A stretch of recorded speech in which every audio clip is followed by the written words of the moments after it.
Hello and welcome to episode 38 of Things We Play. It's Tuesday the 9th of October. My name is Mike Goldman and I am joined by Shaun Hart. Hello. And Joe Tanessa. Hello. Hi Joe.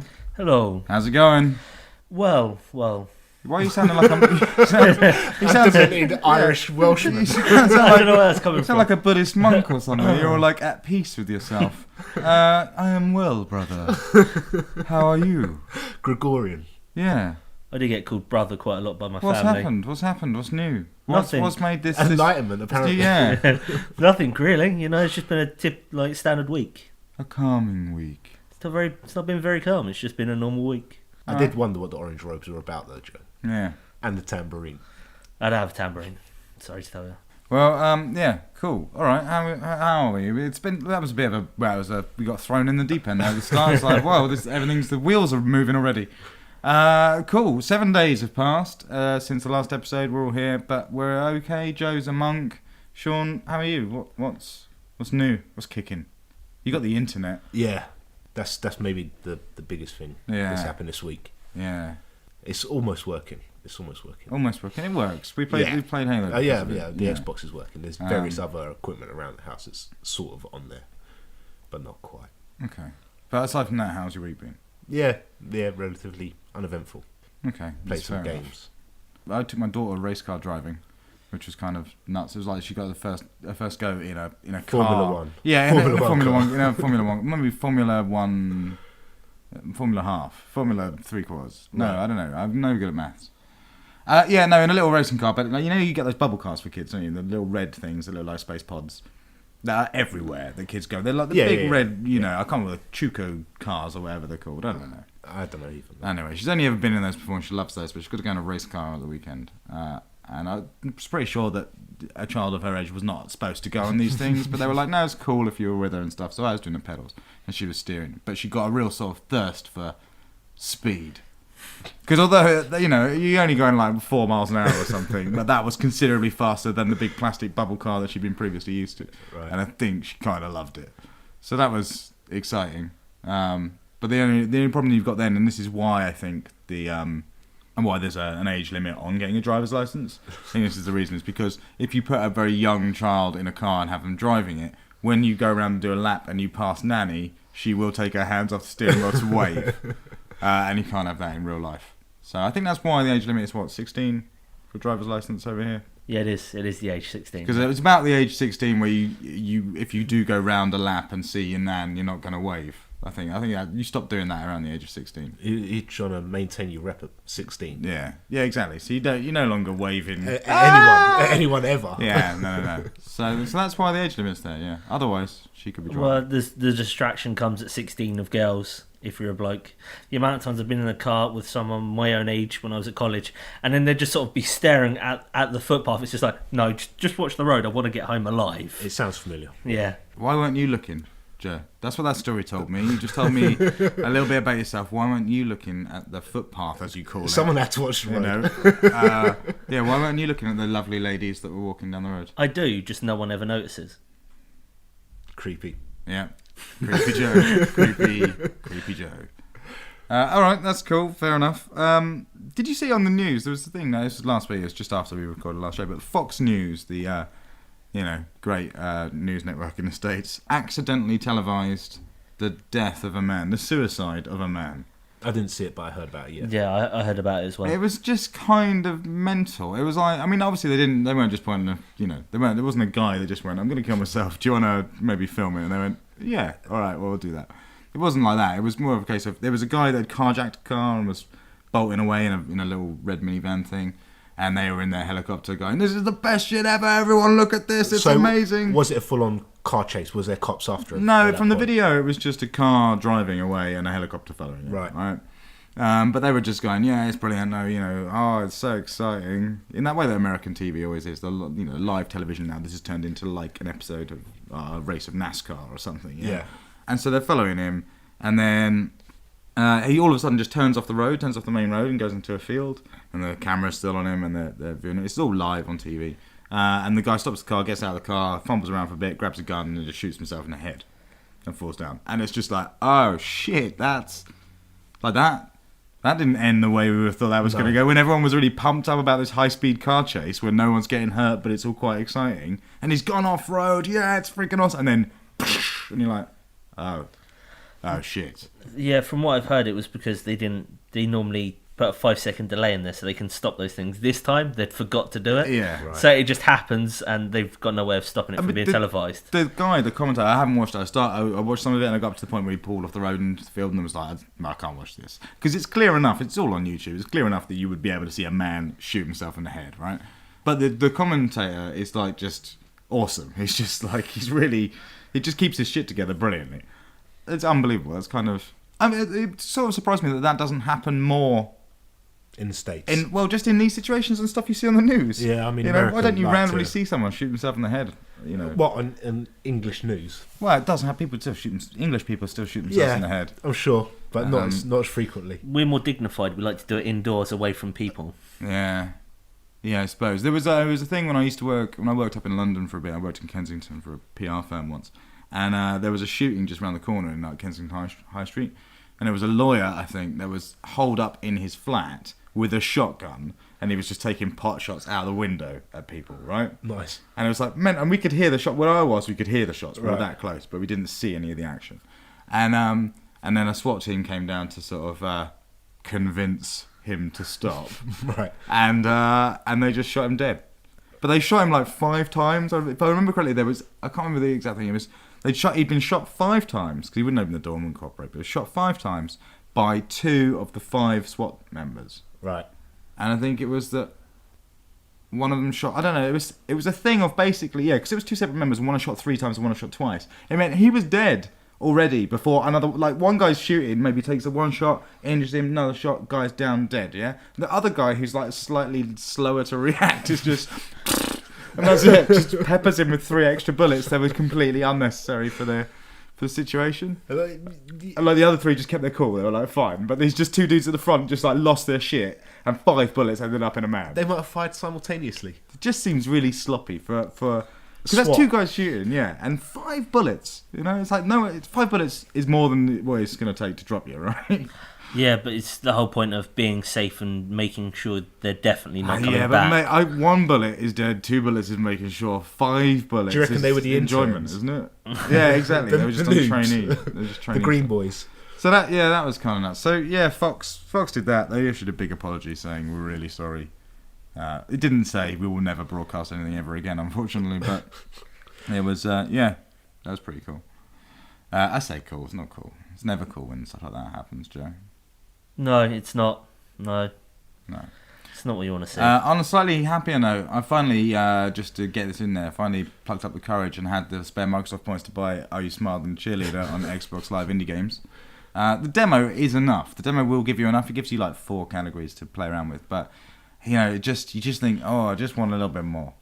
And I went to see it, and is that what you think? I think that's what everyone watches when they're watching that thing. They're like, I just want a little bit more of anything, like be it quality of gameplay, leg on show, questions and categories. The whole game's like, give me a little bit more in one direction. Either go more fully into the quiz or more fully into the sort of weird pervy cheerleader thing. But at the moment, you kind of surfing safely between the 2. Sitting on the fence. Yeah. But what shocked me about having the final product now, and really that was 240 points wasted, is it has loads more categories and different girls and different questions and whatever. And the middle category has this girl, and she's talking when the camera starts. Yeah. When the game starts, she's saying something under her breath like, fuck this shit. And then she pulls like a horrible face, and then the guy goes, hi, welcome to Smarter Than Cheerleader. And it's just weird. She's clearly not happy. I mean, we knew none of these girls were happy anyway, right? It's a chilling piece of Xbox Live Indie Games history. Yeah. I urge everyone to check it out because, that man needs to be put on a watch somewhere or something. He's rented a hotel room. He's just gone, I'm making a video game. Would you like to be in a video game? Of course you do. I'll make you a star. Yeah, you got a cheerleader's outfit, haven't you? Well, don't worry if you haven't. I've got loads. Just basically come along and that's fine. If you could just double lock the door there, that'd be great. Yeah, so it's a bit strange. It is, yeah. You guys got to see that today. We played a couple of games. Yeah. We did, yep. We were mostly smarter than the cheerleaders. Yeah. We got beaten on science by a cheerleader. On science. By 1 point, though. By 1 point. It was almost on random as well. I think random came close at the beginning. Yeah. And they kind of quite, But we still they were quite random. The shocking thing is, though, science is what beat us. So Gillian is smarter at science than us. Though I think she was studying science. She's at a science uni, according to her intro. And she's dead now, of course. So we still who's by default. Who's laughing now? Who's laughing now? Eh? default. Yeah, exactly. Think it through, love. Yeah, so that's cool. Anything else that's taken your eye, Joe? What have you done? You watched some. You must have watched a movie. Yeah, I did. I watched The Expendables 2 this week. How was The Expendables 2? It was awesome. Yeah, I had a Really feeling was. you said that. Was it better than the game? Yeah, it's far better than the game. Yeah. Was it twice as good as the first film?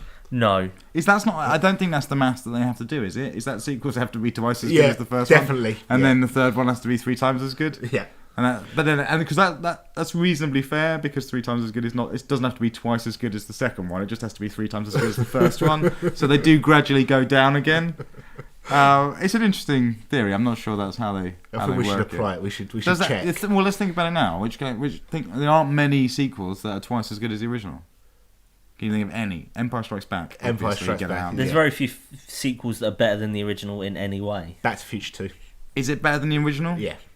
Oh, I don't know. I'd say it's as good. It's very good. Yeah. It's very good. I'm not sure it's twice as good. I'm not sure it's twice as good as the original. Hoverboards. I mean, it has all that power cool, and it has the cool, like, going back and revisiting yourself bits. You know, the exactly. Enchantment Under the Sea dance where he's running around all over the place. That's cool. Hey, you get your damn hands off her. Yeah, it's good, but is it twice as good as the original? Is it? I mean. No, it is, isn't it? It is. Because the shark still looks fake, and Doc gets struck by lightning, and it's awesome. Yeah, it's awesome. And it also ends with going, by the way, Back to the Future 3, motherfuckers. And you just leave going, I need this now. You know, the music. It wasn't long. It was like 6 months or something till Back to the Future 3 was out. It was good. Man, Back to the Future 2, that was an experience. That whole package of watching it with the trailer on the end and the to be concluded, and you're just like, yes, I feel good. I need to watch it back. I'm like, that's it. Yeah, I need to watch it again now. Go and watch it now. See you later. I think I saw it like 5 times or something in cinema. Yeah. Who Framed Roger Rabbit as well? I watched that like 4 times in cinema. Yeah, it's another classic. Yeah, it's a great film. So Expendables 2 was good. It was awesome, yeah. You two hated the first one. I didn't hate the first one. I thought the first one was alright. Okay. So I hated it. There wasn't much going on in the first one in terms of, like, not that I was expecting much story, but there wasn't much I gave a damn about. I was only watching it because I was like, oh, look at all these dudes together in one film, that's alright. I can watch that for the comedy value of seeing Dolph Lundgren again on screen, you know? And, but yeah, it was okay. It was alright. Yeah, this time there's pretty much no story. They're just out for revenge. That's it. Yeah. Revenge against who? Jean-Claude Van Damme. Yeah. Hate that guy. You know, make him suffer. Well, okay. Does he do split kicks? That's the thing that always gets me. Whenever I think of the Expendables, I always think of all of these stars on the same team, and it's not the case at all. Some of them are bad guys. Well, in this one, it's just Van Damme is the bad guy. Okay. Chuck Norris is in this one. Yeah, right? Chuck Norris isn't part of the team. He's a lone wolf that appears at a couple of points, and then they tell him a Chuck Norris fact as a joke. What? Do they really? Yeah, it's like he's standing there, and it's Sylvester Stallone and Jason Statham and Chuck Norris, and they're all talking. And then they tell the Chuck Norris fact, but it's about his character, so it's the one about the Cobra. So I can't remember what the character's name is, but it was like after being bitten by a king cobra, there was agonising pain for 5 days, and then the cobra died. That's right, and Chuck Norris finishes it. Right, okay. Yeah, so they tell that one to him. And yeah, that's interesting, I suppose. I hate Chuck Norris. I don't like the look of his head. His head looks like a tree. It's the fact that you'd never guess he was 70. He's over 70 now. I would guess he's 70, Joe. Don't know, he doesn't look it. But if you know, I mean, you're not going to not guess it's Chuck Norris, right? And if you can already guess that it's Chuck Norris, then you can go, man, Chuck Norris is old. I know this because 20 years ago, I was watching him run around all over the place in, I don't know, Walker, Texas Ranger. So, I you know, as long as I can tell it's Chuck Norris, which I can, I'm like, he's 70. Because I know he's 70. Yeah. So, but I see what you mean. He's a fit old man, is that what you're saying? Yeah. Yes. Okay. They all looked horrible in Expendables. That was the other thing. It was kind of unpleasant to look at. Like Sylvester Stallone's arms now are not pleasant things to see. They're all sort of bulging and breaking, and there's veins, and it's just like, I don't know. It looks like an alien piece of meat, and I imagine that's what all of them look like. You like that sort of thing, though, don't you? Not really. No, I don't pay any attention You to like it when they sweat. No. I pay no attention to any of that. What was the bodybuilding DVD that you have? I don't have a Body bodybuilding. Pump, or whatever it's called? No. Pumping Iron? Yes. I've watched it, okay? I've watched it. Do you own it? Once. No. You don't own it? No. Why? Because I don't want to own it. It was Okay. interesting to watch once. Pumping Iron. That says enough. So that's why you enjoyed The Expendables 2 and why we might not as much. The Expendables 2 is just mental and over the top. Yeah. And has a lot of line switching between Bruce Willis, Arnold Schwarzenegger, and Sylvester Stallone. What's line switching? Well, it's like a futuristic way of saying talking. Here, No. here in 2065, You know- people line switch. It's not- they're catchphrases, so Okay. I'll be back. All of that stuff. They say each other's ones. There was an article online this week of Sylvester Stallone. I was going to say Sylvester Schwarzenegger. Imagine that. Oh no, it's Sylvester Schwarzenegger. Run for the hills. Get Godzilla. No, there was a quote from an interview with Arnold Schwarzenegger, who was talking about Terminator 2 Judgment Day, and he said that he actually suggested that they change the line, "I'll be back." Or is that from Terminator 1? It's in both. All right. Then so anyway, he was saying when it initially came up, he was suggesting to change the line from "I'll be back" to "I will be back" because he thought it would be more robotic, and that's how the Terminator would speak. Imagine that. Just imagine, "I will be back." Like what? Where? Gee, I thought you'd left. It might have been the first one. Yeah. Because he's more robot in the first one and less emotion. Yeah. Well, no, it was going to be the first one because that's the first time it's mentioned. Right. So he's not going to mention it the second time. He's not going to go, "No, Yeah, we should change it to he might I will be have, back." yeah. But yeah, it's that's just, I thought that was like, that's why you don't make those decisions, Arnie. But if they did change it, you wouldn't have to repeat it in every single film he's in. Yeah, you'd have to say "I will be back" instead of "I'll be back." Would I will suppose be back, what you're saying yeah. is it wouldn't be a catchphrase, therefore he wouldn't have to say it. Yeah. Maybe that's true. That's true. So, yeah, I thought that was weird. It was just kind of a weird thing for him to suddenly come up now. Like now, the sort of interview you'd want to give is go, "Yeah, I came up with that." That's the sort of thing you want to be saying. But he's just got a book out, hasn't he? Yeah, called Total Recall. Yeah. He didn't come up with that either. So, it'd be interesting to see what the book's like. Should we talk about some games? I guess so. We can if you want, we don't have to. But we got to at some point. Yeah, we should then. Okay, fair enough. Well, I don't know where to start on today's show. Let's start with the fact that you got your internet back, Sean, and that meant we were playing some Halo Reach. Yeah. Because it went back into Halo. Halo 4 is just around the corner. It's less. In fact, Halo Reach tells me every time I turn it on that it's less than 30 days. Oh, does it? To Halo 4 coming out. We've been playing Halo 4, and that game's so good. It's just so good. Yeah, I mean, speaking on the Terminator front, I had a Terminator match yesterday. It was so good. It was beautiful. Literally, everyone that came before my gun died.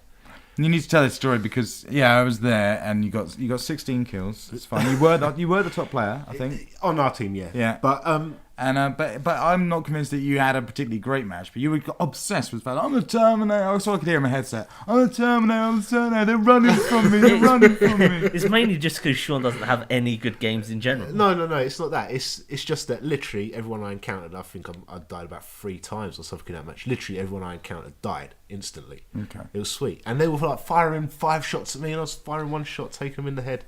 It was beautiful. You said that they panicked when they There's saw one you. guy. There's one guy that panicked every time he saw me. I don't know He just how like- you can get it across. because he's When- just shooting randomly. Right. He could see me, and he's shooting around me, not at me, because he's just going, he's coming. You put so much effort into the imagining what it's like for the other player when No, they come it's not. across I'm not you. imagining it because You're it like, happens "Oh, to me. you must be fucking terrified." I'm like, oh shit, it's a dude with black mask. That's what I'm usually doing. It's crazy. So we've been playing a lot of Halo Reach. Played a lot of it actually in the last few days. Yeah. And it has been awesome. It's been so cool to be back into that. I'm still amazed at how they keep their game fresh with different game types and stuff. I'm still playing new game types and new maps that I haven't really played. Yeah, over the last couple of days I've got like achievements. Yeah, exactly. Yeah, I From got an playing achievement. Yeah, I multiplayer, got the Aggressive driver. aggressive driving one. Yeah, which is nuts. You don't expect to still be getting achievements from that. No, I got that one for 75G the other day. I was like, nice. So that's been cool. You're not a Halo man, are you, Joe? Not really. Why? Why is this? I don't know. I really don't know why I dislike it online. Are you going to get 4? Yeah, I'll get 4. Okay. I don't know why you don't like it online either. I mean, I know you're not even more of a Call of Duty player, are you? You're a Battlefield-y sort of guy. Yeah, I think it's just because Halo never gives me anything to work towards. Because, like, extra armor pieces just really don't bother me. See, that's weird. That's the thing that divides everyone. I remember when I was back at Square Enix, we used to have conversations about unlocks and reward systems and stuff all the time, and it always divided people straight down the middle of whether it should be cosmetic, or whether cosmetic stuff matters at all, not whether it should be that or stuff that changes things, but whether it matters at all. Because I'm a big fan of like the armor system in Reach. I think it could be implemented better where you're getting more rewards, or there's long periods of time where you're not getting anything. Yeah. But I love those upgrades, and they mean nothing to you, Joe. Yeah. And to me, I'm really trying to get that next armor piece because I fucking love it, and I don't want that to change my gameplay. I just want to look different, and that's weird.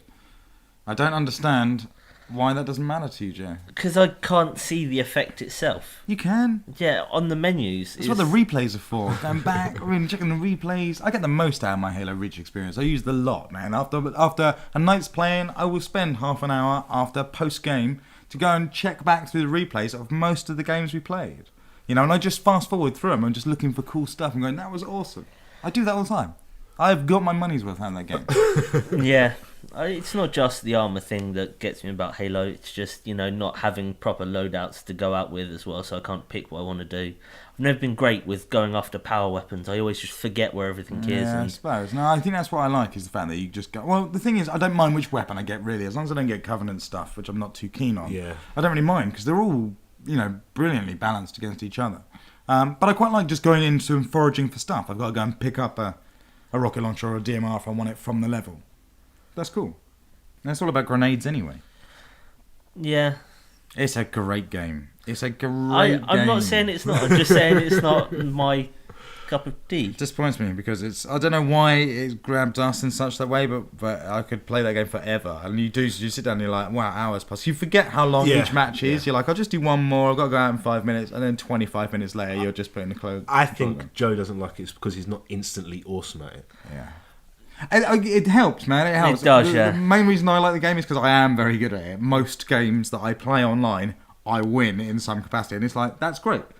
But it's still a challenge, but it's 90% victorious, which is kind of cool. Halo Reach was easier for me to get play. It wasn't as hard to get along with as Halo 3 was, and I could do all right roughly on Halo. If I put more time into it, I could do pretty well. But it's hard to keep going back when I'm not doing well. It's funny how much the skills from one of these games don't just instantly pile over into the next game of the same genre. Yeah. If you're great at Call of Duty, you're not necessarily great at Halo Reach, and it can be really hard to flip between them. Case in point is we all played the Medal of Honor Warfighter beta that's up now, right? Yeah. And how did you go? I'm curious to see how you got on with that, Joe, because Shaun and I did not have good experiences with it. I had great fun playing it. See? You're crazy. I'm not crazy. I'm just good at these games. Tell me about it. Admittedly, I didn't have much of a go, but when I got in, the thing that struck me immediately was like, damn, someone at EA doesn't know how to design any sort of UI. Yeah. Because that was just fuck. I was coming from Reach, and admittedly, I'm coming in from the wrong angle because we've been playing Reach solidly for like 3 days, and then I fired it up. But just the menu screen was like the biggest headfuck in the world of like, there's so much information here. And I have no idea what I'm supposed to be choosing or what I'm supposed to be doing. I just get me in the game. Yeah, that's what I did. I literally just pressed A over and over again until the game started. The menu is just scattered everywhere and makes no sense. And it's like the weapon customization screen, it just doesn't work either. And there's many problems with Warfighter, especially in the beta. I don't know what the game itself is going to be like, but I loved playing it. Yeah. Once I got through all of that and got in there, I was playing it with someone else. So it was me and a buddy. All right. As they like to call it, because they do it in fire teams of 2 people. And if you're playing with someone you know, and you're both half decent, then it goes quite well because you hang around with each other. You bring each other back, because if you kill the enemy that just killed your buddy, they instantly come back to where they were before. You can give each other weapon, like ammo, heal them as well. If you got someone to play it with, the game's a lot easier than it was. Yeah, sure. Well, it's just, I don't know. It looked fine. From what I had the briefest going in, but it looked completely fine from when I was in the game. I didn't get to kill a single person. I just kept getting murdered over and over again. Yeah, I did, because I did quite well. I was quite surprised. Yeah, I did dreadfully. It was just awful, and so I just didn't. Nothing about it stood out. And also I don't have much room in my brain for another sort of conventional war game. Like Call of Duty now fills that hole for me. Yeah, so it's difficult for me to get into like Battlefield and Medal of Honor, because they're kind of stepping on Call of Duty's toes in terms of where I've set out myself. I like play Halo for the stuff I like. If I want something different, I'll play Call of Duty, and everything else doesn't really matter because it tackles it all, right? How many of these games do we need? How many competitive, decent FPSs do we need for multiplayer? I think Joe needs at least 3. Yeah. I don't need multiple ones, see, because I don't play Call of Duty Online anymore. I've stopped playing that. Right. So let's narrow it down to 2. Well, it's narrowed it down to Battlefield, basically, and Medal of Honor for a couple of months at the end of every year, and then Battlefield again. It's tricky. It is tricky though, right? Because you know, if you can succeed and become the top dog, you can get loads of players and you'll sell loads of copies, right? And they'll keep going for ages. And think of how long we've been playing Halo Reach for. But if you're not quite the best, you're just in that sea of FPSs, of just second-rate FPSs, and that's really tough. And you don't play them all. Why would you? You know, you're constantly earning stuff to build up one profile. And your skills get better. You know what I love about these games is how skill-based they are, and that's the thing that's always made Halo stand out differently to everything else for me. Is I just find it so skill-based in terms of the timings and the maths of each fight. You know, I love the fact that an assault rifle, for example, has just enough bullets in it to not kill someone. Yeah. But it has enough that if you run at them, empty an entire clip and melee, they're down. You know, I love that maths idea. And the how long is this grenade gonna take to explode? Can I bounce it off this wall? I love all of that shit. Halo 1 was the best for it. It shocks me that this isn't in there, but Halo 1 had that great system where your grenades and your grenade explosions would affect items on the map. So if there was a weapon on the ground or a power up like an overshield or something like that, if you put an explosion next to it, it would fire it across the map. Right. Yeah. Okay. So what you could do is you could run around certain levels, and if you knew the levels enough, you could like throw a grenade. You go run around the corner. I know if I throw a grenade up there to the top left, it'll bounce off a couple of walls. I keep going. That explosion will hit a rocket launcher or something that's up there. It will fly down and it will land where I now am, and I can catch it and carry on. And when people got expert at that, it was fucking amazing to watch because you're just controlling the things, you're just bringing them to you. And it meant in a dicey situation where someone's getting up on you and stuff, you could just throw a cheeky grenade somewhere and bounce like a rocket launcher or an overshield in your direction and just take them out. It was that. That is Halo magic. That'd be some impressive video watching. I'm gonna have to look some of that up on YouTube. It is web changing. It's all very old now because it's only Halo 1 stuff because they've taken that thing out of the other ones. But definitely worth a look. So Medal of Honor Warfighter. I'm not sure, when is this game out, Joe? Do you know? It's this month. I do. Oh, is it? So there's it's not really a beta. It's kind of more of a demo. Yeah, it's the same with Battlefield 3. Their beta wasn't really a beta because that was like 2 weeks before the game came out as well. Yeah, you'd think then it's kind of... I'm sure they still get valuable information from it, but they're not going to be making any major changes in that time. Well, they might be tweaking once the game's out. Yeah, exactly. That's what I'm saying. It'll be for later online. So I suppose it speeds up that process, but it's not like a real beta they're going to get any major changes from. No. Yeah. You know, you're not going to suddenly see like, that doesn't look like that anymore. It's going to be how powerful is this weapon and timings and spawns, I thought. Yeah. Cool.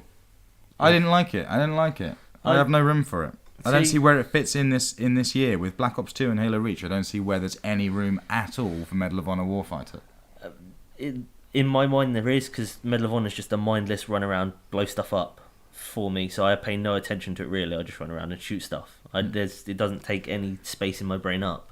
But that's EA's strategy, isn't it? It's kind of like people are starting to wind down on Call of Duty now in anticipation for Black Ops, and then Medal of Honor just slips in there, gets a couple of cheap sales. Right, okay. So people play for a couple of months and then trade it in for Black Ops. You know what I'm saying? So you think they know full well that it's not a Call of Duty killer? Yeah, it's just a case of we get it out now. We'll sell quite a lot of copies. EA are just trying to save a bit of face. Yeah, that's maybe true. They can't go to Activision. Yeah, you can have this one. Yeah. You know, because I wouldn't want to put out Medal of Honor Warfighter after Halo 4 and Call of Duty Black Ops 2 had come out. No. You know? Yeah, no, they just like to slide it in a couple of weeks before, get their sales, and then just sort of just leave it there, and then just wait until the next year when they release whatever it is. I think it's Battlefield next year. I think you find quite a lot of time that people are either Halo or Call of Duty as well. It's not a lot of people out there that love both, and I suppose you don't have time to do both. Yeah, it's true. Well, the thing is, the more time you spend in one, the more time you're spending away from another one. Exactly. And that's time that really matters in a first-person shooter. It's weird when you go back to a game after not playing it for a couple of months and you're like, oh, this is all alien and strange. Yeah, it took me like 40 seconds or something to remember where my buttons were on my trackpad and stuff. Exactly. Playing Halo. It easily took me sort of 3 or 4 seconds before I went from I can't remember what I'm doing to being an absolute god in the in the arena. See, I have no time delay when I come to most of the ones I play. It's just literally I just pick up the controller, I think nothing, and just go out and shoot stuff. Nice. I was going to say actually before we go, I watched the reboot first episode of Red Dwarf again. Red Dwarf Okay, yeah. 10. Yeah. The Dave put out show. It was alright. Yeah, I've not seen it myself. It was all right. The only reason I was going to say is you reminded me, Joe, because when you were talking about just instantly being good in it, it had like a robot woman in it that plugged USB drives into her neck to get better and download viruses and whatever. Yeah, it was all right. It was okay. The only thing with the Red Dwarf thing was the case of these guys are really old. Yeah. They're just so old. They just don't look right. And to be fair, they pull it off better. Like Craig Charles, when you first see him, you're like, oh man, like you're not fooling anyone anymore. But over the course of the episode, you kind of forget about that. Danny John Jules as Cat, brilliant. Surprisingly brilliant. He was the one you could least recognise. You'd just be like, yeah, that's totally passable as Cat. Crichton, however, and this is the bit I have an issue with. Crichton's fat now. Is he? So as a robot, he's got like this gut that comes out quite a lot, and you're just like, that's not right at all. Put that man in a corset. But it was okay. It's worth a watch. It's definitely worth a watch. You can stream it online on Dave's website at the moment. And it's okay. It's the same jokes from like 10, 15 years ago that would have been a lot funnier then than they are now. Sure. But it's still worth seeing. All right. What else have we been playing then? I have been playing Hell Yeah. The Wrath of the Dead Rabbit. Yeah. What's this like? Do you like this? I didn't at first. Okay. It's kind of grown on me a lot more. How to describe it? It's an auto mapper. Yeah, it is. It's got that Metroidvania style. Sort of, to a degree, yeah.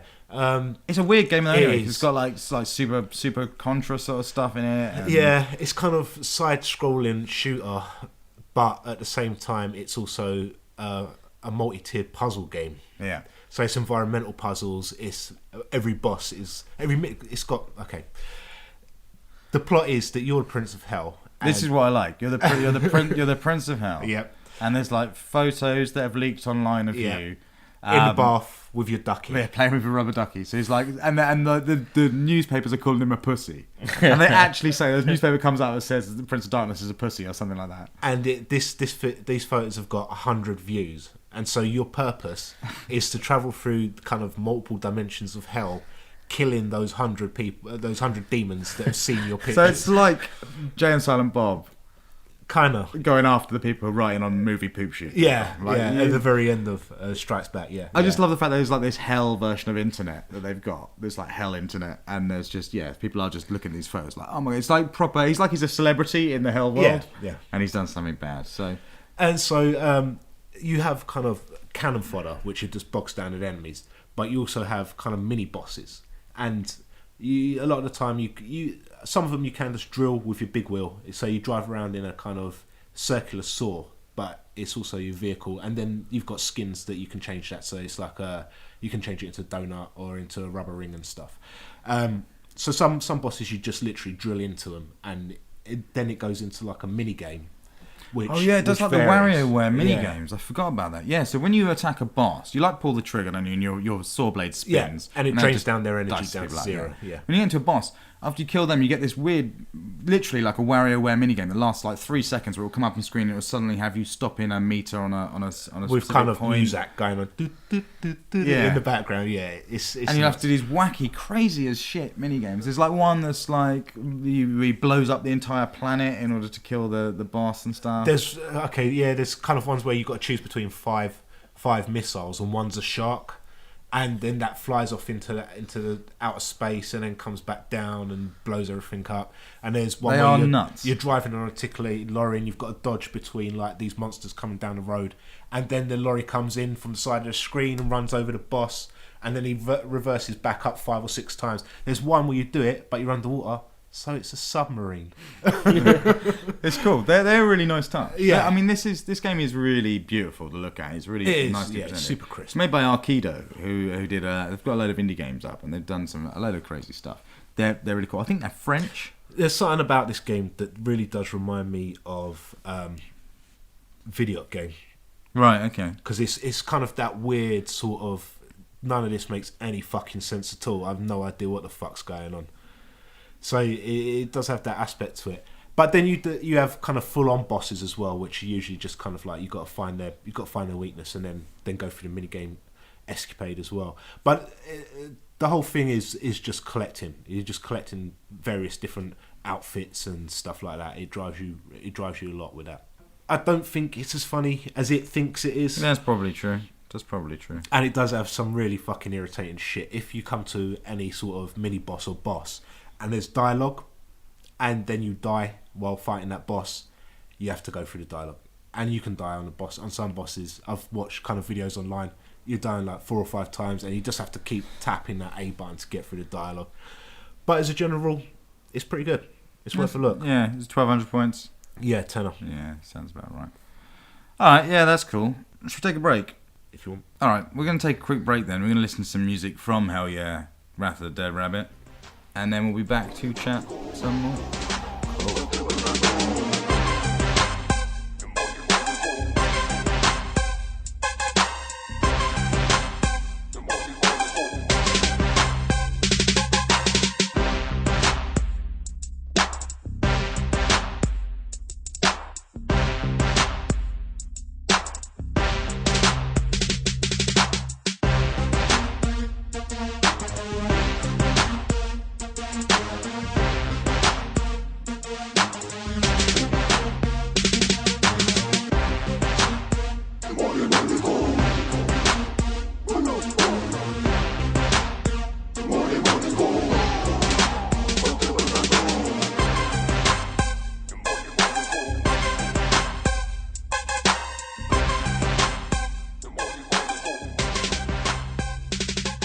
Alright, we're back. That was Hell Yeah, some music. The music's pretty good in that game. Not bad, yeah. It's alright. It matches the mood. Yeah, the music is getting better in XBLA games as a whole. In video games in general, I feel. Well, yeah, I suppose that's definitely true. The game I want to talk about then just quickly now is a game that we played this morning, guys, when you first came round, and it's an Xbox Live indie game called Hidden in Plain Sight. The main reason I want to talk about this is because, well, how I found it was through Spy Party. Remember we talked about Spy Party a few weeks back? This game is a lot like Spy Party, but it's an Xbox Live indie game. It's 80 points, and it's only local multiplayer. You can't play it single player. It's just local 1 to 4 players. Ideally 4, but you could do it with 2. But the experience is a lot better with the more people you get. Yeah, definitely. But we played it today. And it was freaking awesome. It was maybe the most fun I've played. It's fucking amazing. Oh, it was just so much fun just playing that. Yeah. So, I mean, how do we set up? It's like 5 separate games, isn't it? Yeah. All based around deception of one of the players or 2 of the players. And involving the mechanic that Spy Party has, which is you try and look like an NPC. You know, that's what you got to do. You got to just blend in. So, of the 5 games, we won't talk about them all, but just maybe a couple of our favourites. One was the... can you remember what any of them were called? Ninja Party as well? Ninja Party, that was it. So Ninja Party was the first one we were doing. And basically that setup was... There's a whole crowd of people. You view the game from sort of top down. Almost looks like the Me World stuff. You get on the Wii stuff. Yeah. And there's loads of characters there. And all 3 of us were a separate character in amongst this crowd. And there's 5 statues as well also on the screen. And the basic objective of the game is you had to touch all 5 statues in order to win. The first one to do that won the game. But you have to stop other people from doing it. And you can kill other people, you can attack them. So I have to look at the crowd. I have to first of all figure out which one I am, which is hard enough in itself often. You're just trying to make movements and not make it too obvious. You're trying to find out which one you are. Yeah, exactly. And at that time, that's the bit where you're spotting the most. At the beginning of the game, you're like looking for the other person, because if someone's walking up towards the screen, you know, and they're at the top and there's nowhere for them to go, they're walking in one place. That's weird. If they do like a curved move or, you know, a jumpy move, you're like, I know that's him. So you're watching other people. And then the way you have to move is basically just like take steps in one straight direction, then stop for a bit, and then move again, and just copy the NPCs. But if you attack someone, it immediately gives away your location, because you'll see the animation of them attack and potentially someone fall down. So you got to choose when you're going to attack someone, if you're going to.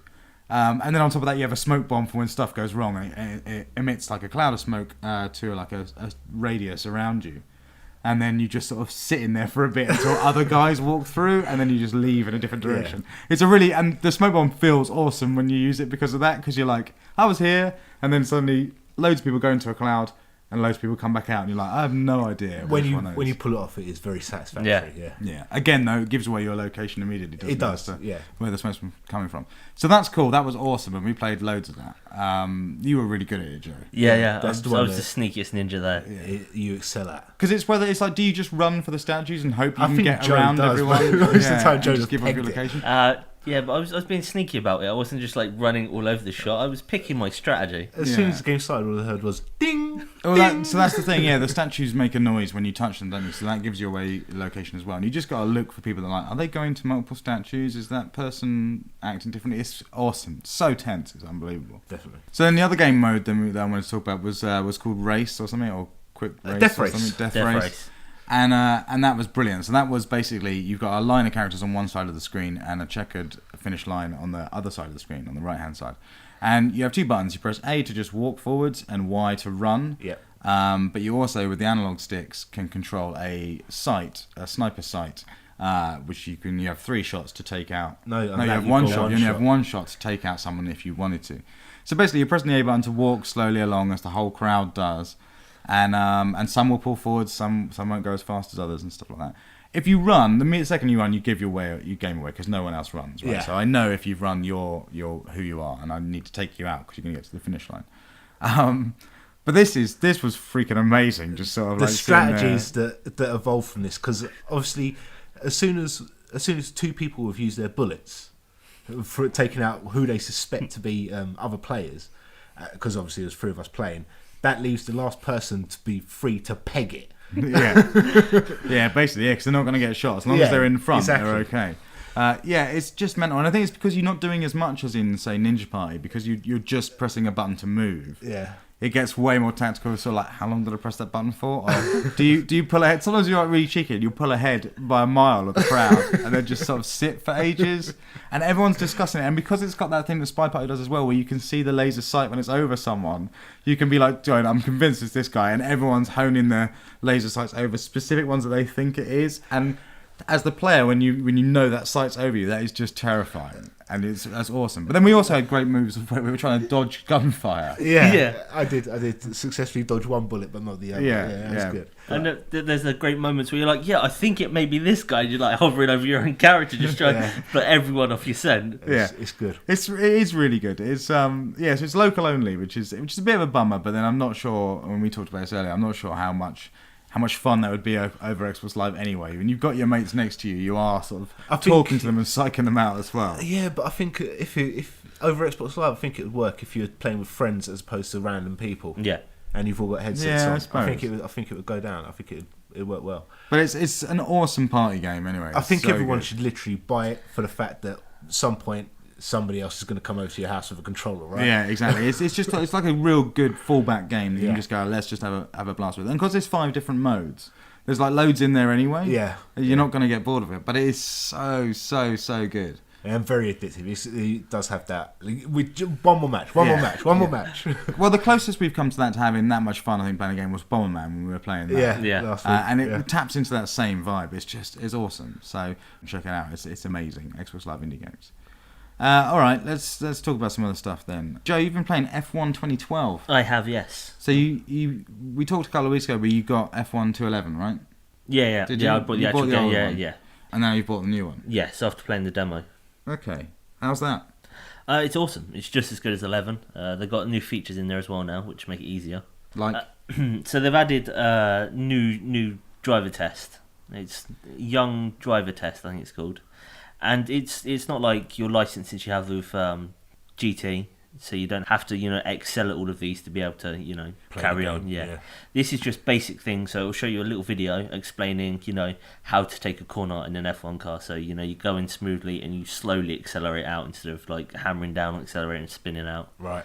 And it makes it a lot easier for people that don't know what they're doing to get in there and. But so do I have to watch these videos? When I first go in, I'm sat there and I have to watch a video saying this is... Yeah, there's about 10 different tests. Sucks to me. For me it did, because I knew all of this. Yeah, like at least in the GT stuff and the other sort of license tests you normally do, I'm at least doing something. It still sucks, but at least I'm doing something. But to be told like, and here's how we take a corner. If you would like to turn left, turn left.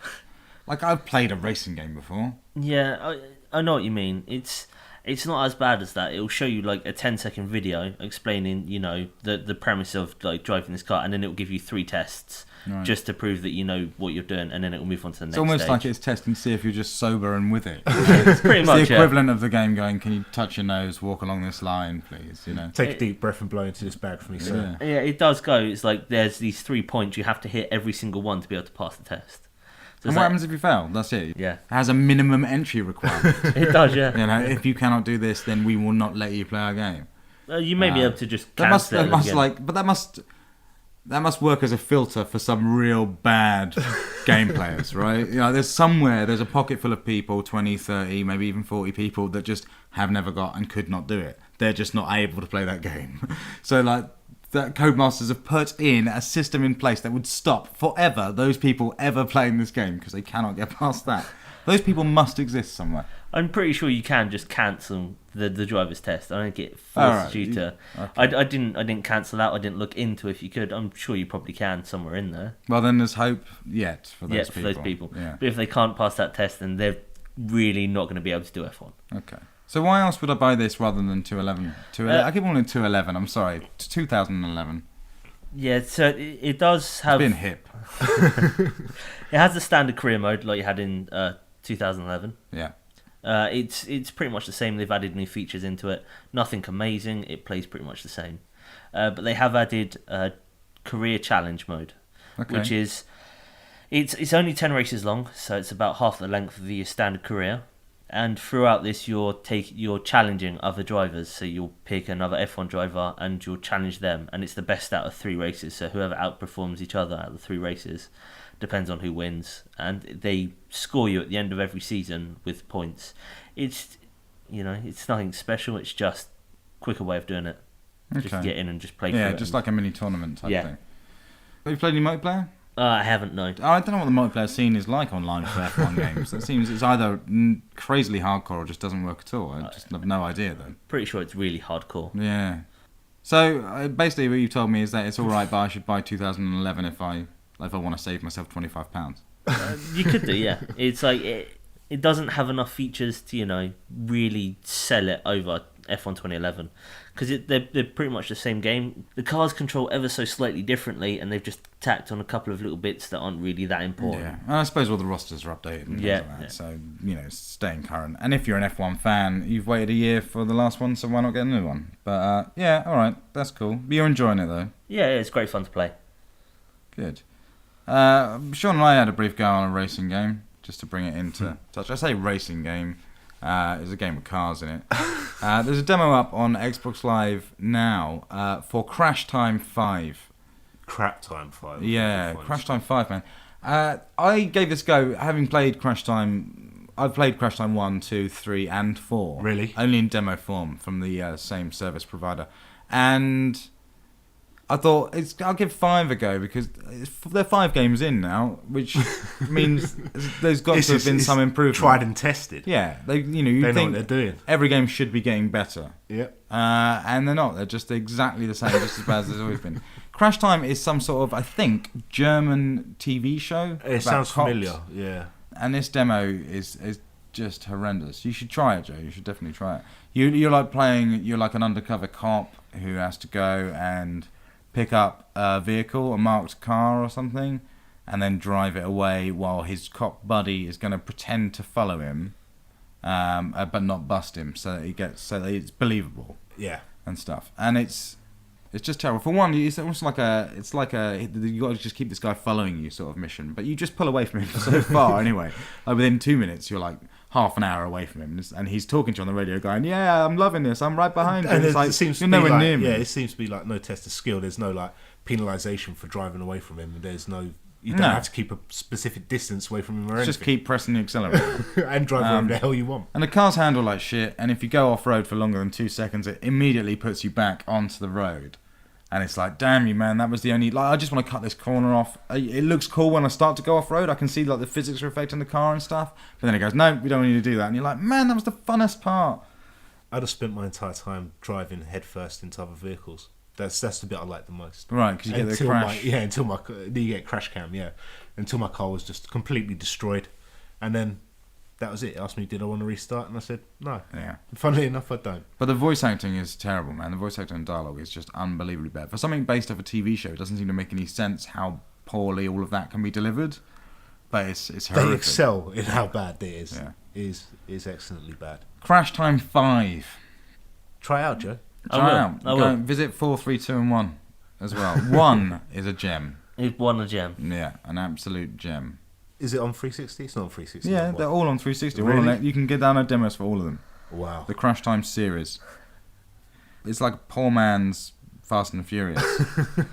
But really poor. Crossed with the bill. I don't know. Whenever I saw a cover for Crash Time, I always expected it to be a really shit version of Burnout. Yeah, it's not. It doesn't even try and be like Burnout. I think this is the first one that has like the major crash cams, but it's not, it doesn't play at all like Burnout. It plays like a PC, a really old, generic PC game made by nobody. What was the one on Mega Drive where you just drove around and it had the massive loop-de-loop in it? Kind of... A race driver? Maybe Race Driver, yeah. Yeah. It kind of reminded me of that. It's Except for not as good. No, it's nothing like that. But that was awesome. It kind of did. It kind of did. Or Race Driving, or whatever it's called. I can't remember. I know the one you mean. It was on more stuff than the Mega Drive.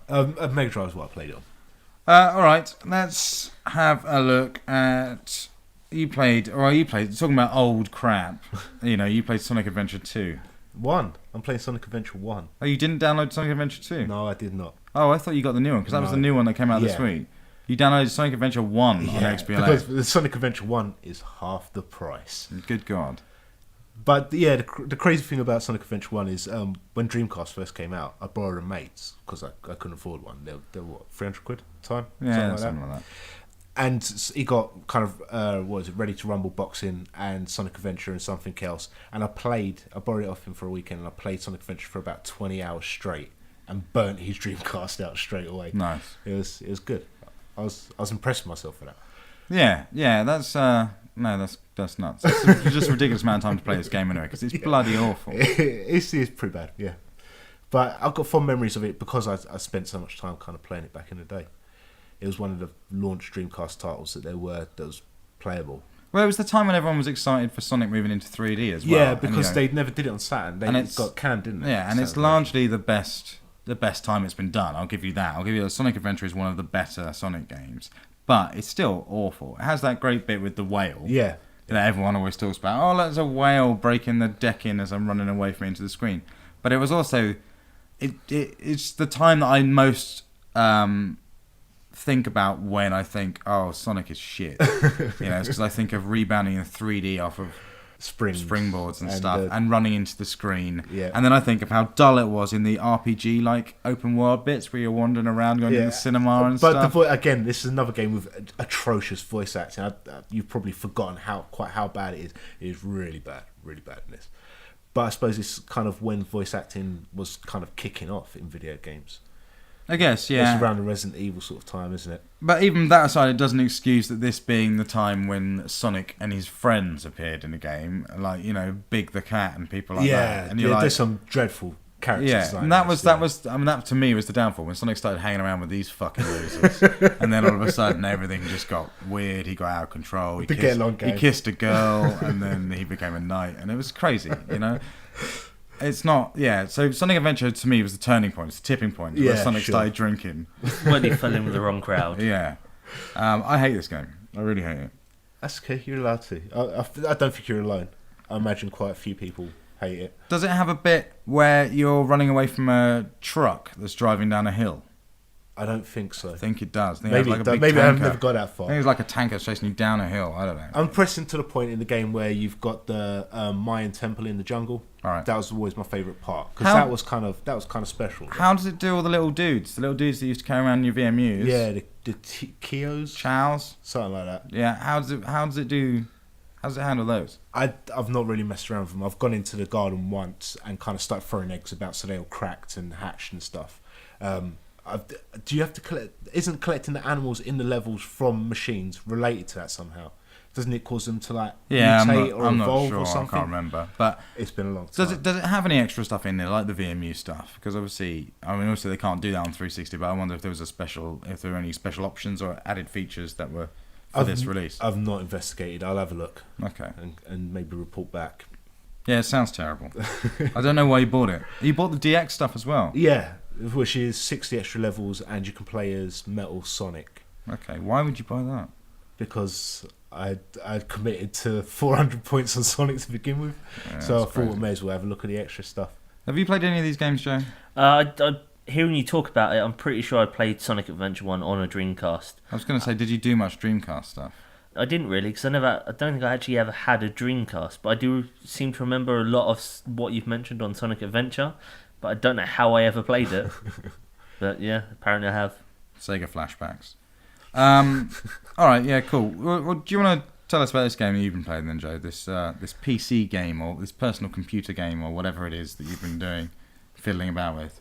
Okay, yeah, so I got Binding of Isaac this week. Binding of Isaac. What's the Binding of Isaac? It's for one, this name is just weird because it's like Binding of Isaac, and you're like, okay, I don't know what to expect now from this game. Oh yeah, it's crazy. I'm thinking Clive Barker style FPS, gory, nasty. I don't know. That's what I'm getting from the title. No, it's gory and nasty, but it's not Clive Baker, really. Barker, Joe. Barker. Okay, I apologise. Yeah, so Binding of Isaac is made by one of the guys that done Super Meat Boy. Edmund. Yeah, I wanted to say Edmondson. I don't know why, but yeah. Maybe because that's mainly his name with Yeah. son on the end, so you wouldn't have been too far off. Yeah. Tell us about the Binding of Isaac, Joe. Okay, so the Binding of Isaac revolves around a little child called Isaac. Right. And the beginning cutscene shows his mum sat in a chair and she hears a voice from God. She spends a lot of time watching Christian TV whilst he plays with his toys next to her. Okay. And the voice from God tells her that her son has become impure and to take away all of the toys that make him impure, so she takes away all of his toys. Then she hears another voice later saying, your son is still impure, take away everything he has. So she goes into his room, removes his bed, everything, so now he just has this empty room. Harsh. Yeah, then she hears another voice from God and goes, too late, your son, you can't save him, sacrifice him. So she goes into the kitchen, gets a butcher's knife, and goes to kill Isaac. He sees this through his bedroom door. He's running around his room and finds a trap door into the basement. He goes down into the basement, and that's where the game kicks off. Okay. That's, cool setup. Dark. Yeah. That's pretty dark. The whole game is just dark and evil. All the monsters in there are just horrible. So what are you creations. doing? What are you doing in the game? Right. So it's all randomly generated, all of the rooms that you go into. Right? And it sort of plays like old Zelda, so you go from one screen into the next, you walk through a door and then it brings the next screen in. So it's delivered top down? Yeah, it's all delivered top down. You use W, S, A and D to control Isaac, and you use the arrow keys to aim his tears. So the way that you defeat enemies is you cry on them. Right. Okay, and so you're just working your way through levels defeating enemies. You get bombs, which you use to blow up stones that are in each levels. You get keys for opening locked doors. You get coins, which you use to... There are shops in each... Every time you go down a new level, you have a shop. And in there you can buy items and cards. Okay, so there are random items scattered everywhere throughout the game. And what they do is they give you special powers. So you can get Mum's lipstick, which he just puts on. And then from there on out, Isaac has red lips for the rest of your playthrough. And that's all it does. No, it increases. I can't remember exactly what it does, but each of these things increase your health, right? So or your range, or damage. damage. Yeah. You can get like Mum's underwear, you get chocolate milk. There's tons of items in there. Right. You also get tarot cards, which all have different effects. You get other items as well, which aren't permanent boosts. They're abilities that you can use. So with the spacebar, you activate its ability, and it'll either like teleport you somewhere, or it'll like make you shoot lasers out your eyes, and other ones like that. So one-time limited perk sort of thing. Yeah, it takes time to regenerate. Oh, okay. So they're not tarot cards are one-time use only. Yeah. It's your abilities that you use with spacebar can be recharged. Right. So all you're just trying to do is just work your way through different rooms and defeat mini bosses and bosses, and the bosses they change dramatically, and some of them are just like horrendously hard. This game is rock solid, and as soon as you die, you have to start again from the beginning. Yeah, so it's got that roguelike nature to it. Yeah. The art style is like Super Meat Boy. I love that art style. It looks really good in this game. Okay.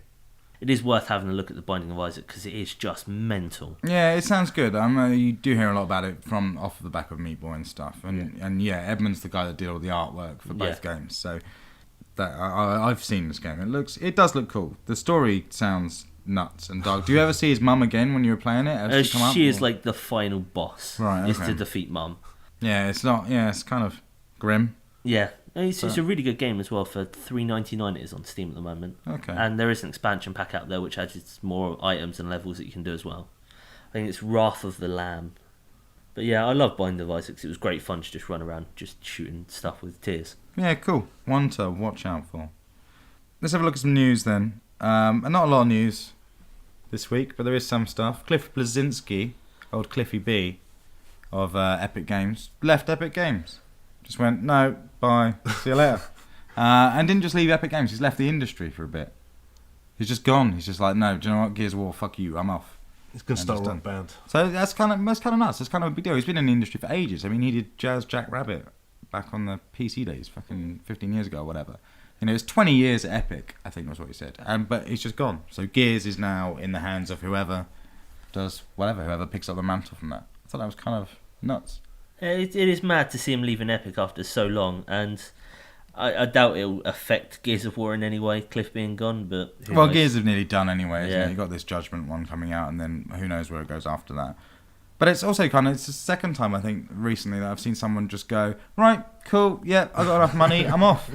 Like, I'm done. I'm just not, like, what are you doing next? It's like, I'm not doing anything, that's it, I'm out. And that's kind of cool. I think this is almost what the doctors did from BioWare. BioWare. Yeah, they're just like, we're off, done. I can imagine it gets quite intense, that job.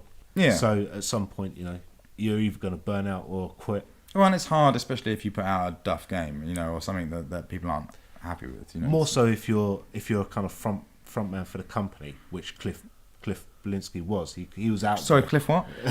Belinsky. Cliff Belinsky, ladies and gentlemen. Bleszinski. Whatever.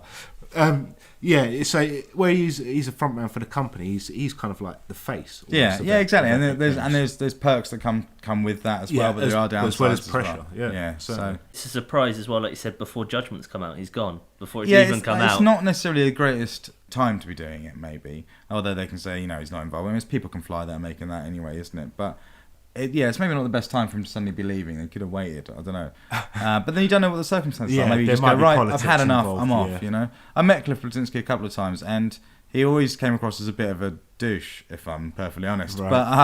But then I always met him at stressful times at events or whatever and things. And yeah, I don't know. It's weird. It probably doesn't mean anything in terms of anything real much for any series. But I just thought it was a shock, announcement. There's certain people in the industry you just think kind of be there forever. John Romero, Cliff Bleszinski, Peter Molyneux, so Shigeru Miyamoto. You think these are always going to be around, and every now and then one just goes, do you know what?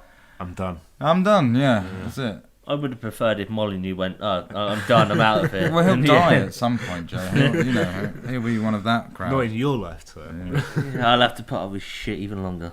In other news then, remember Kevin Butler, our favourite PlayStation representative? Yes. VP of first-person shooters and all the other things he has. And he gave that speech at that E3 2 years ago or whatever, the rallying gamer speech that everyone went nuts for, and was generally just kind of liked by everyone. That was kind of an awesome Sony campaign. In interesting news this week, Sony are now suing the man that plays Kevin Butler. Oh, really? For turning up in an advert where he plays the Wii.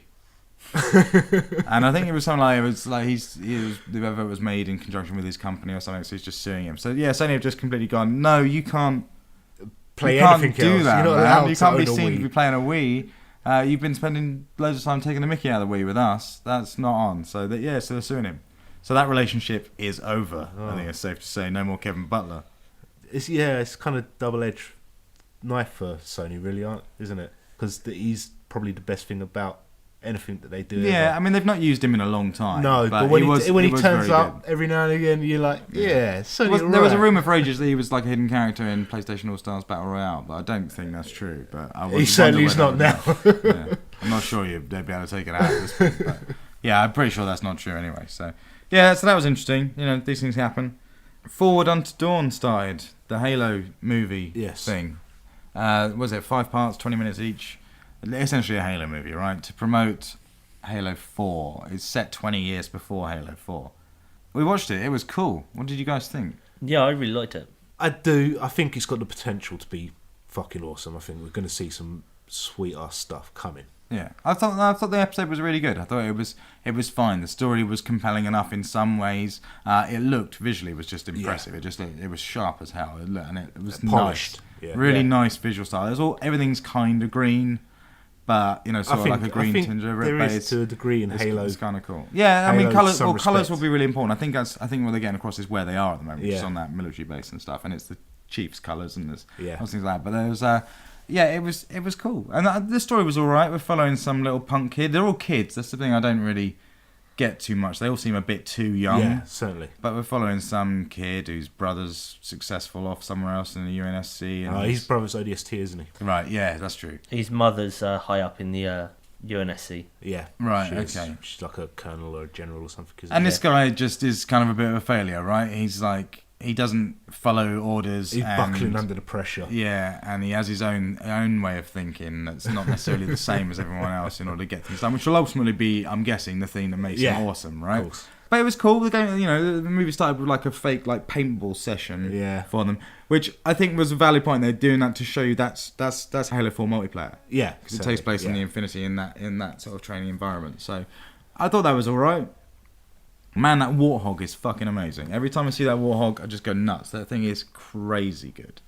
It is awesome, that warthog. It just looks so spot on. It's awesome. What surprised me about this was the amount of actors in there that you recognise from other stuff. They're not ones that you know the name of. They're just ones that you spot from other stuff. Yeah, it's not full of nobodies. There are actually, I don't know any of them either, but there are people that are recognisable from that. So, it's quite cool. What do you think of the whole look of everything? I thought the just visual style of like the buildings and the UNSC setup and stuff just works brilliantly. It's all kind of believable. Yes. Of like, yes, that is. You kind of nailed it. It's solid, yeah. Yeah. The whole thing does look like it could have been a set that they built, because it all looks believable enough that they could have built it now. Yeah. Yeah, I think it's important that that sets look solid, because especially when you're viewing stuff in such high quality. Visually, like definition. If your sets look cheap, then the whole thing just falls apart. The immersion. Yeah, it'll be cool. It'll be interesting to see when the Chief turns up how they handle that, because that'll be the make or break for me. If I don't believe in him, I currently believe in the world perfectly. I'm on board. But if I don't believe in the way the Chief's handled, then I'll be like, that'll be it. It'll kill it for me immediately. Or if we see any Covenant, I don't know if we're going to even see any Covenant in the thing, what they look like. Yes. Bear in mind, we've not seen any of that, no. And we've known what they've done in the ads, in the Halo 3 ads and the Halo Reach ads and stuff. But yeah, I don't know how that's gonna wash. You might not see them. You might not ever see them. It's true. They could always be off screen. They're just fighting. What are they fighting? Insurrectionists. Yeah, at the moment they're kind of up against the people rebelling against the whole and that's, military. That's all they call them all the time, isn't it? It's just insurrectionists. They never refer to them as anything else. No. I don't even know if at this point in the story, if our characters have ever met or even know of the Covenant. Yeah. I think they are just fighting other sort of like rebels. And then I think the twist will be, oh my god, now the Covenant's here and we need to wake up Chief or whatever, But it's... they're weekly, aren't they? So there's another one on Friday. Oh, really? Yeah. I didn't know there was that soon. Yeah, I didn't even realise it was out yet. It was just at some point I just saw on Twitter that someone was watching. I was like, I should check that out. And every awesome. every Friday there'll be a new one up until the launch.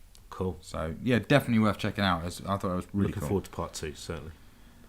Angry Birds is getting a Star Wars game. Oh really? Yeah, they announced the other day. Star Wars Angry Birds. I don't know anything more about it. I just wanted to bring it up because the main cover of all the birds and stuff, like some of them in like Jedi robes. Darth Vader I think the helmets. pigs are like Darth Vader helmets. Yeah. And there's like pig stormtroopers and stuff. But yeah, it's Star Wars based Angry Birds. It's nuts. Yeah, you can see that they're both in that situation where they love money. Yeah, exactly. And there's a match made in heaven, right? Right. Like someone from Rovio phoned Lucasfilm and just went, "Yo, more money," and the dude went, "I'll be there in 5." I would not be surprised if it's the other way around. George Lucas ringing just phoning people up, going, "I've got a load of Oreos. I wondered if you just wanted to come round and eat some Oreos, Stormtroopers in your and game, then talk about some stuff and thinking about." I reckon he was just sat at his desk playing Angry Birds and was like, "Do you know what? This would be awesome." I feel if it was like Star Wars. maybe no one had anything to do with it, and it's just like, like when you break the T-1000 into pieces, and then he melts, and then they just sort of slowly gravitate together and gloop together. I think that's what happened with Star Wars and Angry Birds, where someone just put them down and they just moved and put just them merged. down in a convention together. Yeah, and this happened. So Yeah, Star Wars Angry Birds. I'm sure it'll be exactly the same as Angry Birds, but with Star Wars references in it. I imagine it's going to spin off from Angry Birds Space. So we could have got it wrong. We could have got it wrong. This could have been a series of 6 movies based around the Angry Birds universe with Star Wars references. Maybe Lucas was like, I need to make a movie. I need to make 6 movies out of the Angry Birds. I need to do it now. I'm sure. I think there was an Angry Birds movie in the works anyway. Really? It's been a cartoon, yeah. The Angry Birds is huge. I can't see where you go with that. Well, you can do anything though, can't you? Just birds that speak, right? Against piggies that steal it. Which is slightly angry. Yeah, I don't know. It's strange. I did see an indie game rip-off of Angry Birds. It was called Angry Birds Halloween. It was actually called Angry Birds. Really? You sure it's not Angry Fish? In Xbox Live Indie Games. Yeah. It's Angry Fish. It's Angry Fish Halloween. Yeah, because we're going to talk about that because Shaun loves Angry Fish. I played the first Angry Fish. Yeah. And they've done that. Yeah, they've done Angry Fish Halloween, but it's the same font and everything. Yeah, it's just like I caught it out of the corner of my eye. I was like, really? The mechanics are the same, but it's more forgiving than Angry Birds. Yeah. You can kind of fire off special powers. But it's pretty good. It's pretty good. And it's surprising how there aren't many more games like that on indie games. Because I imagine if you look into that game was probably sold fucking shitloads because it's the closest thing to Angry Birds. But it's weird that there's not a lot until of last Friday. Until last Friday. Yeah, that's when Angry Birds came out on 360, didn't it? Oh right, Angry Birds Trilogy. Yeah, that's true. That's a retail disc. Yes, which is 30 absolutely quid. bonkers. It is also on PlayStation as well. It's mental though. Why would you want that? It's crazy. It's really crazy. But I don't know who published it, but it's weird. Shall we do some Educating Joe? Yeah. All right, let's do that. Once upon a time, there was a boy named Joe. He didn't play many video games as a child. He was too busy out running and jumping through fields, perhaps stealing apples. But then one day, he found himself inexplicably on a video game podcast, and 2 guys, Mike and Shaun, vowed to take him back through time to play the games he missed. This is Educating Joe. Okay, Educating Joe, and there's an interesting one this week because this game is available on Xbox Live Arcade. Came out last Friday. It is the Sega Saturn. I was going to say classic, but I dodged that bullet. That Sega Saturn game, barely. Nights into Dreams. You like this game, Shaun? Yeah, I feel I'm going to take a beating on this. Yeah, because you chose this game. You like this game. You bought this game. You're actually going to buy this game anyway, so we kind of tailored this episode around you. Lots of people. Nights into Dreams comes up in chats as being a good game from the Saturn. It's very easy for you to be mistakenly thinking Nights is a good game. But I remember not liking it when it was out. And I've always thought since then, maybe I'm just crazy. Like, I didn't like it when it came out. I thought the controller was weird and the whole thing was just wrong. And it looked horrible. But over the years, as I've heard more and more people speak fondly of the game, I just thought, well, maybe I didn't get it. And, fair crack. I played it again now because of this. It's fucking dreadful. It's not. It's a good game. And this is it. Yeah, XBLA release. It's got an HD version. It's got the original Saturn version in there, and Christmas Nights, which was the cover mounted giveaway for Nights. And it's got the HD version of it, which is an up-resed, sort of cleaner, nicer looking. I mean, first of all, there's a way you need to play this game. You need to turn it on. You need to go into the Saturn version, put that on, and have a look at it, and just wander around for about 5 minutes. Then you need to quit out of that game entirely and load up the HD version. Yeah. And that is the only way you will feel good about this game. Because you'll be like, man, this looks a hell of a lot better. Yeah, I mean, Saturn was a bad machine for 3D. It wasn't. Yeah. It just didn't handle it at all well. It was awesome for 2D. But yeah, 3D was bad. Nights did look like shit. It's a hard game to look at. But the HD version of this also looks like shit. It doesn't look fantastic in any shape or form, but it doesn't give you a headache to play it, basically. But this game can become seriously addictive once you get the hang of it. Once you know what you're doing, once you know your courses, the score attack side of it becomes extremely addictive. It's not good. So what's going on? You're like a little boy or a little girl, and you can turn into this Knight's Jestery character that flies around and flies through loops. And there is a plot there. I don't really get it. I don't know if it's delivered with text. Possibly. There's obviously next to no audio, as in voice acting for the game. It's something about them being asleep and their dreams being attacked by some dream monster, and then the jester thing that you turn into is sort of like your guardian angel, and it gives you, the power to fight back. But I can understand why a lot of people don't get it. It's a completely unique game. I mean, what genre would you put this under? Shit. Yeah, I'd totally agree with that. Bargain bin. I think you're being unnecessarily harsh. It's like, I don't know, it's... Well, what are you doing in the game? It's kind of like Trials HD in some respects. You just burn around. You just got to get around the track as fast as possible, pulling off stunts as much as possible, and collecting all the little balls that you put into the big net thing that releases the other ball that lets you go on to the next course. Yeah, this game just confused the fuck out of me when I first started playing it. I was just like, yeah, I'll go in that direction, pulled up, and he flew straight up into the scene. I was like, the fuck is going on here? Well, there's 3D bits and there's not 3D bits, isn't there? Yeah, there's 3D bits like Pandemonium, yeah, where it's mostly like, handled on a 2D plane. Exactly, and then there are some free bits as well. Yeah. But it switches between them. So yeah, it can be that. Yeah, you're right. That can be confusing. Yeah, so you're just like flying around, going through rings, collecting balls, so you got enough to take down the little squid boss things, which you fly into, they explode, you go around some more, get some more points, you fly into them, they explode again. I can appreciate it's not for everyone. Yeah, it's not for most people, So I think. So what is the appeal then? What makes Knights good? Like I say, it's all based around score attack. So it's the drive to get your A class in everything. When you play the main game, you can only go to 3 levels out for each character, unless you've got, I think it's a minimum in each level to unlock the 4th level for both of them and finish it off.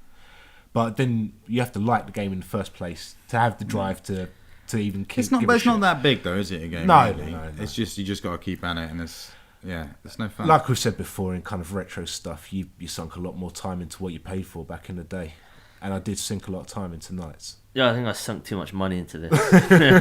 What was Christmas Nights like? Did anyone play Christmas Yeah, Nights? I never played Christmas Nights. It's literally one level. Christmas Right, okay. Nights, It's because just it Christmas came on themed. the front. Yeah, it came on the front of the magazine. But I think either one of them, maybe Knights, the main Knights, does stuff with internal clock, because Saturn, I think, was the first. It was that generation where they started putting internal clocks in systems. So on certain dates, it gives you certain. That's true. frames, Actually, there was Halloween stuff. I remember seeing the Halloween stuff. and Christmas stuff. Nights, man. It was bad. The main reason I wanted it back in the day was I wanted it for the controller. I wanted this, the Saturn controller looked like a Dreamcast pad. I never had the Just had an analog controller, stick, and it was yeah. like, and I don't know why they were so insistent that you had to play this game with an analog stick. I used to supposed play to with doing D-pad, the loops yeah. and stuff. I used to play with D-pad. But it was, it's nuts. Absolutely nuts. One of the only redeeming features about this is if you go into the options, they have a nice sound test section. He loves sound tests. No, He's a convertee. No, I hate sound tests. This is just the only good part about this game, in my opinion. It's a very Japanese game. I'm not upset I spent 800 points. I think Joe is. Yeah. I think I might have to buy Joe back those 800 points. It's not a great. so I can it's hear not the a end great of it. deal. I mean, it's something. Purists, if you want to check it out, it's worth checking out. It's worth checking out the Saturn version because that's a good indication of what it is. I don't like the HD one, even though it is widescreen and a bit prettier. But it's not a good looking game, man. It's not a good looking game at all. Was there a PS2 version of this? No, it's Sega. Or There's yeah, but when I feel like there was a version of this. I don't think there was. I think Knights is featured in a lot of kind of other Sega stuff. There is a Wii version of Knights, isn't there? Yeah. Yeah, which is sound- makes this look amazing. All right, okay. Well, that's nice. Check it out if you want. Joe, are you not a fan then? No, not at all. No. There's more Saturn stuff that we can try if you like. Do we have to? No, we don't have to. Yeah. All right, well that's cool. Next week we're going to play, Super Nintendo or Genesis or Mega Drive, whatever you want to call it, game by Blizzard, the World of Warcraft guys. This game's called Blackthorn. It's kind of like Flashback. But Kind of like pirates. Flashback with a shotgun, and the shotgun's fucking awesome. It has one of the coolest animations for leaning over your shoulder and shooting someone behind you. Is it pirate themed? No, It's not. I don't know where you're getting pirates from. Maybe the name. Yeah, Blackthorn sounds kind of piratey. it's awesome. Have you not played Blackthorn? No. Joe, you not played Blackthorn? No. You're in for a fucking treat. This game is brilliant. Okay. People out there are going nuts right now. Blackthorn. So we're playing that next week. I'd look forward to it. Okay, that was Educating Joe, and that was episode 38 of Things We Play. A little bit of a shorter episode this week, sort of back down to the original programming, because we've been pumping out 2-hour specials by accident for the last 2 weeks. So I'm glad for that. Yeah. There's a load of games coming out this week. This week's kind of really hectic. We've got Dishonored's coming out, XCOM Enemy Unknown is coming out, Walking Dead episode 4 is out tomorrow. Yeah. I have no idea what else is coming out. Anything else? Stuff, maybe. I know it's a demo for Forza I want to play this week. Oh yeah, the Forza demo's gone upstairs. World Rally Championship, I believe, is coming out. There's loads of stuff. I definitely want to play XCOM. That's the one I'm really psyched about. Yeah, I really want to have Joe, this controller that you mentioned that you saw at the Eurogamer Expo, I cannot find record of anywhere online, which makes me believe that you are lying through your fucking teeth. You didn't come back with any pictures of it. Yeah, I know. I'm not lying. They were using this weird controller. I don't know. I didn't ever say, you could find it somewhere. I was just saying. I'm going to start a campaign now called Find Joe's Controller. If anyone has any information on this mysterious XCOM controller that Joe saw at Eurogamer, which apparently had 2 joysticks, right? Yeah, pretty sure it did. And it was labelled up as XCOM. It was branded as an XCOM controller. No, there was no branding on it. Just the booth stickers. was XCOM. Okay, all right, just the booth was on. No stickers on the... I think there was some stickers on the big buttons, so I'm guessing it was just like mapping out of what the buttons would be. Describe this controller to us. This was weird XCOM controller. It looks like... What colour was it? Give me all the details. It was black. It had white light coming from the buttons. Okay, it was mainly black. It was quite hard to see it mainly. It looked like an arcade, like these big circle buttons you have on the arcade machines. Sure. Yeah, it looked very similar to an arcade machine. It just had big buttons with some analog sticks. And what were the analog sticks like? Were they like did they have fire buttons on the top, or were they like arcade sticks with little red balls on top? They're like arcade sticks but black. Okay, all right. That's really weird, Joe. Yeah, I know it is. Really weird. That's what I thought when I saw it. Nowhere, and I've searched photos of the XCOM booth at Eurogamer. I've looked online for people just going, what was that weird controller? Nowhere have I seen any record of it, apart from you saying that. And I'm really intrigued by it, because I would really want that, but I don't know how it would work, and I don't know what it can possibly be. It's driving me mental. I could have just been extremely sleep deprived and been having hallucinations. Did you see more than one of these controllers? There was 4 in a row. There was 4 of them. This is what makes it even more amazing. I know. Did you see anyone using one? Yeah, there was people playing. Did at any point one person have their hand on 2 joysticks? I wasn't paying a massive amount of attention. Maybe there was a man in black there. Maybe there's a guy with a neuralizer, and he missed Joe. And Joe's the only guy who remembers his controller. So I need to find out if anyone has any information on this mysterious XCOM Enemy Unknown controller. Please email us at thingsweplay@gmail.com. For no other reason, I want one. All right. So that's really weird. Dishonored's out. You're going to pick that up. Yes. You reckon? In one shape. Looks an awful lot like Deus Ex, man. I don't mind that at all. Well, we will see come next episode. And there's a bunch of other stuff that we're picking up. We're going to all try and play Walking Dead, I guess. Yep. Yeah, exactly. So it's been about time for that. This is the cool one. This is the one written by Book of Eli man, Gary Whitta. Yeah, who's the Book of Eli guy. So so that'll be cool. I'm looking forward to that. If you want to get in touch with us, obviously email us at the email address just mentioned, thingsweplay@gmail.com, or you can find us on Twitter @thingsweplay. Check out the website, www.thingsweplay.net. We've actually put Joe's Eurogamer pictures up there now, so you can have a look at basically a ton of pictures of Joe in front of signs. They're just that was your planning. He was like, there's the Medal of Honor sign. I'll go and stand in front of that, get a picture. Oh, there's a Tomb Raider sign. I'll get a picture of me in front of that. I love signs, Joe. It's your favourite movie. Yeah. I'm just terrible with knowing what to take photos of. I've never been good with photos. Yeah, and there was like 6 of them. Yeah, I know. It was. I was trying. 6 amazing. Yeah. We went for quality, not quantity. Let's not spoil it. Go to the website www.thingsweplay.net to check out those photos now. They are fantastic. Your mind will be blown. In the meantime, go out and play some games, have some fun. Everybody should check out Hidden in Plain Sight and get some friends over and play that. Definitely. We're going to go and do that now. It's freaking awesome. Definitely. We will see you next Tuesday. Sayonara. Goodbye.